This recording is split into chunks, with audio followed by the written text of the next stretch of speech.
Tenemos la clase 5 de la unidad curricular Sistemas Estructurales 30 del curso intensivo 2022, a cargo del profesor Argimiro Castillo Gandica, donde expondremos la configuración de edificios y el diseño sismorresistente. Hasta el momento hemos podido verificar cómo diferentes aspectos estructurales del edificio afectan su comportamiento, como por ejemplo, las rigideces relativas entre los elementos verticales resistentes, su distribución en la geometría de la planta, su continuidad por toda la altura del edificio y también cómo los elementos no estructurales pueden afectar el comportamiento, introduciendo rigideces adicionales en ubicaciones que podrían ser indeseadas. De manera que ampliaremos esta evaluación de la configuración del edificio referida a su capacidad sismorresistente. Y esto lo hacemos ¿por qué? Pues porque nosotros los arquitectos somos quienes controlamos la configuración del edificio en general, es decir, la forma, el tamaño, la ubicación de los elementos estructurales, la ubicación de los elementos no estructurales y todas las características que debe tener el proyecto de un edificio. Por eso estudiamos la configuración del edificio, que es una definición extendida para efectos de la evaluación sismorresistente. 5 características del edificio deben ser revisadas o evaluadas. Primero, la forma general, que son la geometría y las dimensiones, tanto generales como particulares, del edificio. La segunda, el tamaño general, tanto en planta como en alzado, así como la escala. La tercera será la proporción, tanto en planta como en alzado. La cuarta será el tipo, tamaño y ubicación de los elementos estructurales. Y la 5, el tipo, tamaño y ubicación de los elementos no estructurales. Esto cubre lo inferido hasta ahora sobre los edificios y su comportamiento sísmico. Así que lo primero que debemos de revisar es la forma. Todo edificio, tanto en planta como en alzado, lo definen formas, donde estas pueden ser sencillas o complejas. Si recuerdan, en los alcances de la norma sísmica venezolana se expone que las disposiciones de esta norma están orientadas al diseño de nuevas edificaciones de concreto armado, acero o mixtas de acero concreto, de comportamiento tipificable, en los cuales se pueden utilizar simplificaciones fundamentales en experiencias previas. Pues bien, una forma sencilla es típica y tipificable, mientras que una forma compleja no lo es. De manera que en casos de formas complejas se deben cumplir requerimientos adicionales de modelos y cálculos en la norma, pues caen dentro de lo que la norma define como irregularidades. Se conoce al tipo de forma sencilla si cualquier par de puntos dentro de su perímetro, al ser unidos por una recta, esta recta se encuentra dentro del perímetro. Fíjense cómo en las formas complejas no ocurre lo mismo, o es decir, ocurre lo contrario. Cualquiera de dos puntos unidos por una recta, esa recta no está contenida dentro del perímetro de esa forma. Por lo tanto, se categoriza como compleja. Los parámetros de la configuración son 9 y vemos que justamente describen, ¿verdad?, estas características que le darían regularidad a una edificación. Las tenemos como simetría en planta, simetría en alzado, la escala, la altura, el tamaño horizontal, la esbeltez, la concentración de elementos estructurales, la densidad en planta y la resistencia a torsión. La simetría en planta es una propiedad geométrica de la configuración de edificios. Primero tenemos la simetría en planta, que puede ser respecto a varios ejes, confiriéndole al edificio la posibilidad de comportarse de manera predecible en varias direcciones. Implica esto que siempre es deseable que el edificio tenga al menos dos ejes de simetría. No significa que deba ser obligatoriamente así. La simetría en planta puede ser también respecto a un único eje o ser completamente asimétrico, lo cual le confiere un carácter impredecible o no tipificable ante las fuerzas sísmicas. La simetría en alzado o en elevación es otra característica geométrica de la configuración, aunque tiene menor significación que la simetría en planta debido a que un eje horizontal de simetría sería solo geométrico, más no estructural, puesto que el edificio está sujeto al suelo por la parte inferior y está totalmente suelto por la parte superior. Tendríamos entonces en alzado ejes de simetría exclusivamente verticales, dándose casos por escalonamiento donde no habría simetría respecto a ningún eje. En general, las formas simétricas son preferibles, por tipificables, a aquellas que no lo son. Las formas asimétricas introducen generalmente excentricidades entre esfuerzos y resistencia, generando además concentraciones de esfuerzos. Asimismo, dentro de la simetría, vemos que hay diferencias, porque la condición de simetría no es suficiente para garantizar un buen comportamiento sísmico. En las figuras mostradas se puede observar que a pesar de tener ambas geométricamente idénticos ejes de simetría, en la figura de la derecha se producirán concentraciones de esfuerzo y torsión en los entrantes de las esquinas, aquí se producirán concentraciones de esfuerzos, y en las alas se producirán efectos de torsión por oscilación. De manera que, comparándolo con la figura de la izquierda, vemos que el comportamiento se acerca bastante al de un cuadrado, una forma simple y de predecible comportamiento. A medida que el edificio tiende hacia esta forma, se reducirá su tendencia a sufrir concentraciones de esfuerzo y torsión, y su comportamiento de fuerzas sísmicas tenderá a ser menos difícil de analizar, siendo tipificable y predecible en general. También con la simetría tenemos, por ejemplo, la aparición de la falsa simetría, que en este caso no solamente se refieren a la forma general de la planta o del conjunto del edificio, puesto que también juegan un papel muy importante en la ubicación de tipos y tipo de elementos estructurales y también de elementos no estructurales y los detalles de diseño.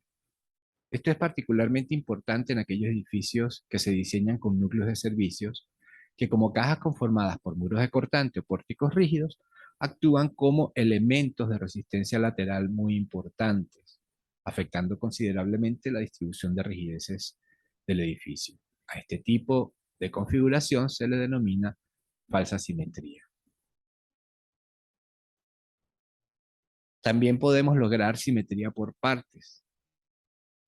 Por ejemplo, edificios que parecen ser asimétricos, bien sea por la configuración o por diferencias de rigideces, por diferencias de rigidez y por configuración, pueden ser simétricos por vía del tratamiento particular de los elementos estructurales y no estructurales. Por ejemplo, en el caso de la izquierda, podríamos sustituir el muro de cortante por una fachada colgante que se asemeje a ese tipo de material.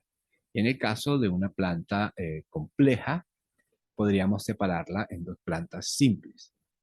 De manera que tenemos herramientas para poder producir simetría donde no la hay. Las construcciones relativamente pequeñas y ligeras son capaces de soportar movimientos severos del terreno. Esto es, a pequeña escala la configuración se hace menos determinante debido a el peso ligero, las luces son cortas, hay mayor cantidad de muros en relación al área de piso, distribuyendo mejor las cargas en los elementos resistentes y las medidas correctivas, si son aplicables, serán seguramente de pequeña escala. Otra cosa importante es que cuando la estructura o el edificio es muy grande, cualquier alteración de la configuración o de la forma puede acarrear un comportamiento impredecible y a veces imposible de estimar, siendo en todo momento indeseable en cualquier proyecto. Entonces, las formas caprichosas siempre son problemáticas y son mucho más problemáticas cuando son a gran escala.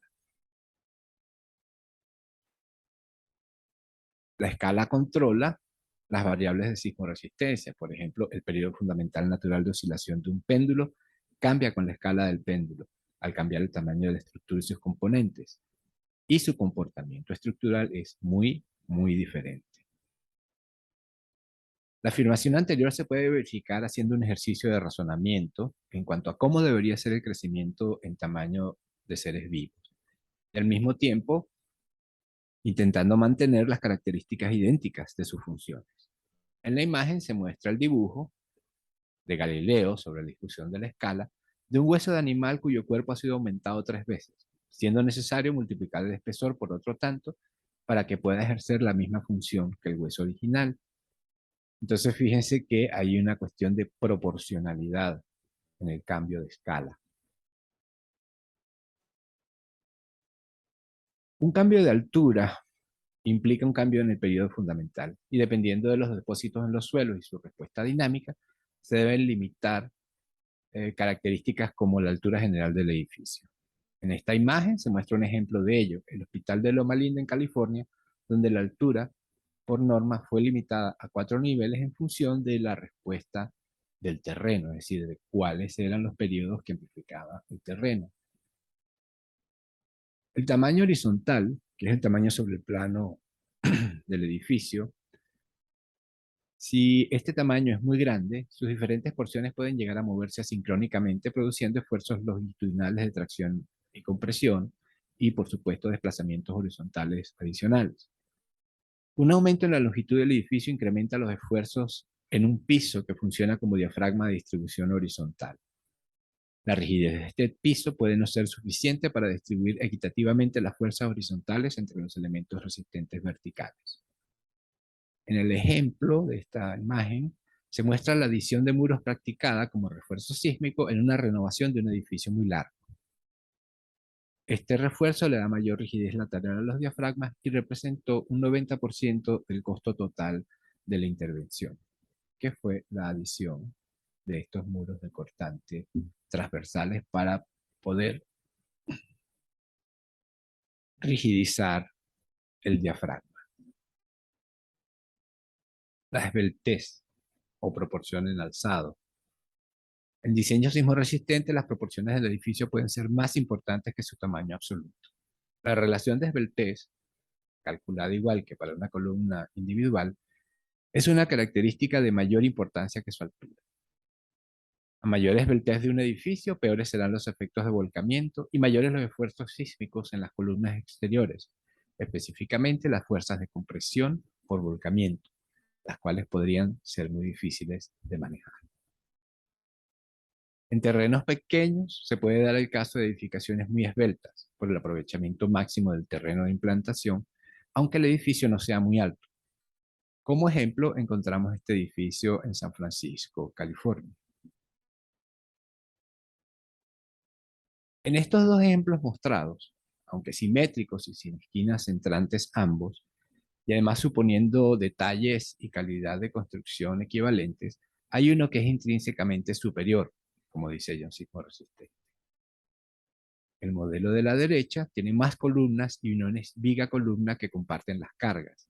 Las luces de las vigas son más cortas y los elementos resistentes, además de ser superiores en número, están regularmente distribuidos. Esta última característica se denomina distribución, donde la distribución regular de muchos elementos garantiza que compartirán equitativamente las cargas y además si un miembro llega a fallar existen otros elementos que proporcionarán la resistencia adicional. Esto significa que hay redundancia y se puede producir redistribución de efectos por redundancia.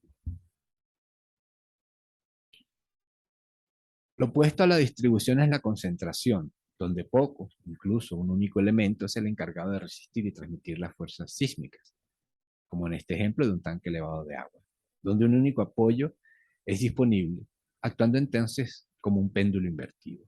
En este caso no existe trayectoria alterna para las cargas en el caso de fallo del único elemento de apoyo. Recordemos que este tipo de estructura está contemplado en la norma sísmica venezolana como tipo estructural 4, que además no debe ser empleada en zonas sísmicas de peligrosidad intermedia a elevada. Esto es, no puede ser empleado en 5 de las 8 zonas sísmicas que están catalogadas en el país. La densidad estructural en planta es importante también, y se define como la relación proporcional entre el área total de todos los elementos estructurales verticales, columnas, muros, contravientos, y el área bruta del piso. A través de la historia y dependiendo del sistema constructivo, estas densidades han ido cambiando. Por ejemplo, las diferencias entre el Taj Mahal y el templo Konsen Karnak, con un 50% de densidad de estructura en planta, y un edificio típico contemporáneo, que podemos ver acá, de gran altura además, podemos ver acá en este ejemplo, ¿sí? Con este ejemplo, que tiene apenas un 0,2% de densidad en planta. Análoga a la densidad estructural en planta es la extensión de los muros en una estructura. En cuanto a estas características de distribución de muros y su relación proporcional con el área bruta del piso, para las dos direcciones principales, el daño observado en terremotos permite concluir lo siguiente. Una relación de aberturas en muros exteriores de más del 40% del área total de muros puede generar mucho daño en la edificación. Y edificaciones con relaciones proporcionales muro-piso inferiores a 25 centímetros por metro cuadrado resultaron severamente dañados. En la imagen de ejemplo vemos cómo aplicando las recomendaciones anteriores en el refuerzo sísmico de una edificación se puede verificar la diferencia entre el estado original y el estado intervenido, donde por supuesto el intervenido tiene mucha mayor resistencia. La resistencia a torsión requiere de simetría en la disposición de los elementos resistentes verticales. Pero no solamente eso, revisando las configuraciones mostradas, es notable cómo una de ellas presenta mayor resistencia a la torsión del edificio por la mayor distancia del material resistente respecto al centro geométrico del edificio. Igual con las plantas circulares, por ejemplo, en esta que mostramos, los elementos resistentes verticales están colocados en el perímetro, asegurando un buen desempeño sísmico contra la torsión. Si comparamos dos secciones transversales como las de la figura, en función de hacer una analogía con plantas estructurales, se puede verificar que aunque la sección en H es 15 veces más rígida que el tubo en la dirección XX, en la dirección perpendicular es 5 veces menos rígido y bastante menos resistente a la torsión.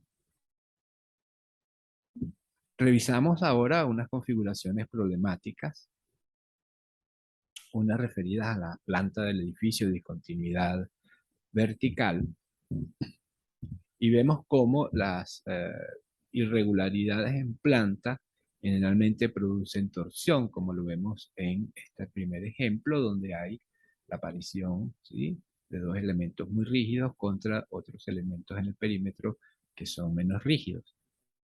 Eso, por supuesto, genera una resistencia desbalanceada y una irregularidad torsional. También en las esquinas entrantes, debido a cómo puede moverse el edificio, esta ala oscilará en torno a la unión, igualmente está generando concentraciones de esfuerzos, justamente en esa esquina reentrante, y torsión en las alas. También puede ser generada no solamente por esquinas reentrantes, si las esquinas están controladas, sino por las gradaciones del diafragma, que, como ya dijimos, debilitan la resistencia y la transmisibilidad de fuerzas. Y también tenemos los sistemas resistentes no paralelos, donde se puede producir torsión y son definidas como una irregularidad.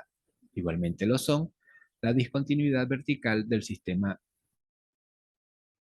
vertical resistente. Esto es, un sistema vertical resistente debe ser el mismo desde el tope hasta la base del edificio. Si hay algún cambio de sistema en medio, eso por supuesto genera una discontinuidad y se configura como una irregularidad.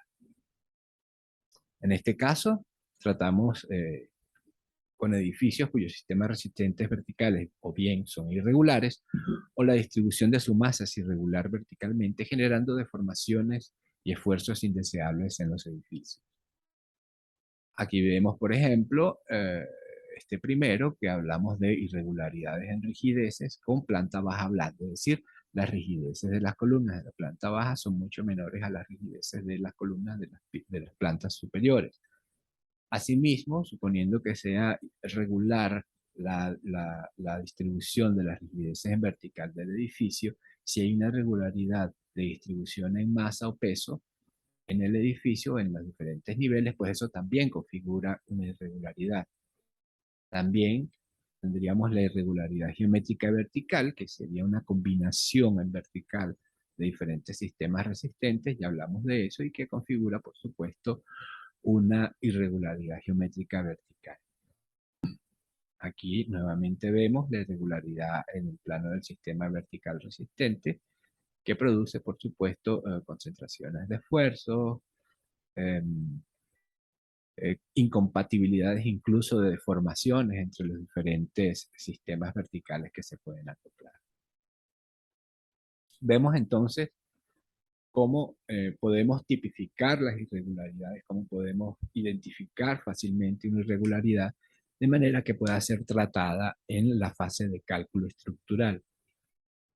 No significa que no pueda, digamos, construirse el edificio con alguna irregularidad de este tipo, sino que deben ser tratadas con mucho cuidado, y para poder que no se produzcan estos efectos que aparecen acá, tanto en estas irregularidades como en estas, pues la estructura del edificio debe ser tratada adecuadamente para que no ocurran daños por ese tipo de irregularidad.